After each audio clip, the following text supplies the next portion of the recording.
झालावाड़ के अंदर जिस तरीके से 7 मासूम बच्चे सरकार की सिस्टम की गलती की भेंट चढ़ गए, और सरकार क्यों डरी हुई है? सजा तो उस एसटीएम को मिलनी चाहिए थी, जेल में डाला नरेश मीणा को। दर्दनाक घटना, सरकार की भ्रष्ट नीतियों के कारण जो 7 बच्चों की दर्दनाक मौत हो गई थी झालावाड़। आज ये परिजन मेरे पास आए थे कि साहब हमारी मदद करो, तो मैं इनको लेकर आज आपके यहाँ शहीद स्मारक पर भी धरने पे बैठा हूँ। सरकार ने आर्थिक सहयोग के नाम पर क्या दिया है? 5 लाख तो एक डाले और 5 की एफडी की और 5 बकरियां दी उन्होंने। हमने ये संतुष्ट। जयपुर के शहीद स्मारक पर इस वक्त हम मौजूद हैं, जहां पर एक बार फिर से हमेशा से सुर्खियों में रहने वाले नरेश मीणा और राजस्थान सरकार के अंदर पूर्व मंत्री राजेंद्र गुढ़ा यहाँ पर शहीद स्मारक पर धरने पर बैठ गए हैं। धरने पर क्यों बैठे हैं उनसे खुद ही जान लेंगे कि आखिर क्या मामला है कि एक बार फिर से राजेंद्र गुढ़ा को और नरेश मीणा को मिलकर जो यहाँ पर शहीद स्मारक पर बैठना पड़ा। क्या मामला हो गया गुढ़ा साहब, एक बार फिर से? भैया, झालावाड़ के अंदर जिस तरीके से 7 मासूम बच्चे जिनका सरकार की सिस्टम की गलती की भेंट चढ़ गए, और उसके अंदर उनके लिए इंसाफ मांगने के लिए धरना है, ये अनशन है।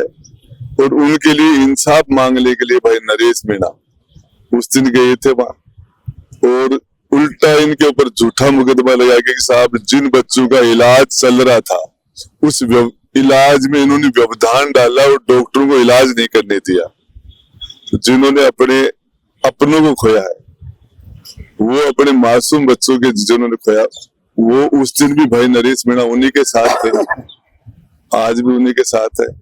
और ये प्रशासन ने, पुलिस ने, शासन ने गलत तरीके से नरेश मीणा को फिर दोबारा जेल में डाला। और सरकार क्यों डरी हुई है? इस आदमी से ये नंगे पांव घूम रहा है एक नौजवान, और इसे क्यों डरी हुई है सरकार? सबसे पहले 60,000 वोट ले और उसके अंदर गलतियों से एसटीएम ने की, और उसको बर्खास्त करना चाहिए था, सस्पेंड करना चाहिए था। जिसने जो गांव के लोगों ने वोट का बाइकाट कर रखा था, उनका वोट जबरदस्ती डलवा दिया। सजा तो उस एसटीएम को मिलनी चाहिए थी, जेल में डाला नरेश मीणा को। 8.5 महीने के बाद फिर ये पैदल यात्रा कर रहे थे, और उसी टाइम में जब झालावाड़ पड़ोस के अंदर यह इतना बड़ा हादसा हुआ, 19 बच्चों की मौत से नेपाल में क्रांति आ गई। 19 नौजवानों की मौत से नेपाल के अंदर आज वहां के प्रधानमंत्री, राष्ट्रपति छुपते फिर रहे हैं, पार्लियामेंट जल गए, पूरा नेपाल जल रहा है। यहाँ 7 बच्चे, यहाँ भी 7 बच्चों की सिस्टम ने यहाँ भी बलि ली है, और उसके लिए जो लड़ाई लड़ने वाला आदमी है उसको जेल में डाल दिया। क्या बात करते हो? सरकार तो अभी जैसे विधानसभा सत्र भी समाप्त हुआ, उसके बाद में सरकार ने कई चीजों के ऊपर बातचीत की, उनमें जो है विपक्ष के लोग भी इस बात के ऊपर हावी होते हुए नजर आए। सरकार बोल रही है हम बेहतरीन करने का प्रयास कर रहे हैं। कहाँ है विपक्ष? राजस्थान विपक्ष है? विपक्ष तो राजस्थान के अंदर है ही नहीं। विपक्ष होता तो जिस तरीके से 8.5 महीना नरेश मीणा को जेल में रखा, कांग्रेस ने स्टेटमेंट दिया, ये आदमी 8.5 महीने तक गलत तरीके से इसको जेल के अंदर डाल दिया गया। किस तरीके के साथियों के हाथ तोड़े गए, पांव तोड़े गए, किस तरीके से महिलाओं पर, बच्चों पर जोर जुल्म किया गया, और किस तरीके से पूरे हाडोती के अंदर पूरा ये गुंडा राज कर रखा है। कहाँ विपक्ष? सत्ता पक्ष और विपक्ष तो मिले हुए, सारे एक ही। नरेश मीणा जी, आपने पहले हमारे इंटरव्यू पर कहा था कि जितने दिन मेरे को जेल में रखा है उतने में तो पीएचडी हो जाती है आदमी की। आप झालावाड़ गए, अपनी यात्रा को छोड़कर गए, अच्छा खासा हुजूम लोगों का आपके साथ में था, सहयोग आपके साथ में था, आप लोगों को मांग दिलवाने के लिए, आप उनकी सहायता करने के लिए गए, फिर आपको उठा के वहां से जेल में डाल दिया। मैं आज जो दर्दनाक घटना, भ्रष्ट सिस्टम, सरकार की भ्रष्ट नीतियों के कारण जो 7 बच्चों की दर्दनाक मौत हो गई थी झालावाड़, जिन्हें आज लगभग 50 दिन होने के बाद भी किसी भी तरह की सरकारी मदद जो ये चाहते हैं वो नहीं मिलने के कारण आज ये परिजन मेरे पास आए थे कि साहब हमारी मदद करो, तो मैं इनको लेकर आज आपके यहाँ शहीद स्मारक पर भी धरने पे बैठा हूं। 3 बजे मैंने इसी मामले को लेकर प्रेस कॉन्फ्रेंस रखी है। सभी आप सभी पत्रकार बंधुओं को मैं अपनी पूरी बात, पूरी स्ट्रेटजी, क्या मुझे करना है, क्या नहीं करना है, कैसे करूंगा, ये मैं 3 बजे बताऊंगा। आप स्ट्रेटेजी बनाकर जैसे ही फील्ड पे उतरते हैं उतने में तो आपको वापस जेल में डाल दिया जाता है, तो स्ट्रेटेजी काम कैसे करेगी मीणा जी? अभी अफसर आए थे, पुलिस अफसर, उन्होंने कहा कि भाई आप यहाँ बैठे हैं तो उसकी जो भी फॉर्मेलिटी होती है वो कीजिए। मैंने कहा था साहब हमें तो ये पता था भाई शहीद स्मारक पे हमेशा खुला रहता है, तो हम आ गए थे लेकिन गेट बंद है। उन्होंने कहा आप लिख के दे दीजिए, हम परमिशन दे देंगे। मैंने लिख के भेज दिया है, अभी परमिशन मिल जाएगी तो हम अंदर बैठ जाएंगे। 3 बजे आप किस बात को लेकर खुलासा करने वाले हैं? जो भी है मैं 3 बजे आपको पूरा अपडेट करूंगा इस मूवमेंट को लेकर, किस तरह से हम इसको मदद करेंगे, क्या क्या हम इनके लिए कर सकते हैं, वो सब मैं 3 बजे बताऊंगा। झालावाड़ की घटना को लेकर किरोड़ी लाल मीणा वो भी पत्रकार बंधु भी प्लीज है ना, मेरी भावना को भी समझा करो।